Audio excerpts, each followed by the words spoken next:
చాలామందికి తెలుసుంటుంది ఇక్కడ చంద్రశేఖర్ శర్మ గారు. ఆయన ఏం చేస్తున్నాడంటే తన ఇంట్లో వేడి నీళ్లు పెట్టుకున్నాడు నీళ్లు పోసుకోవడం కోసం. ఆ స్టవ్ మీద పెట్టాడు నీళ్లు, బాగా సలసల కాగుతున్నాయి నీళ్లు. ఇంతలో ఎవరో ఇద్దరు వచ్చి తలుపు తట్టారు, బెల్ కొట్టారు.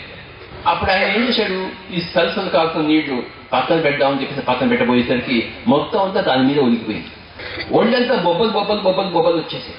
ఇమ్మీడియట్ గా ఆయన ఒక్కడే ఉన్నాడు ఇంట్లో. ఇందాక బెల్లేమో కొట్టారు.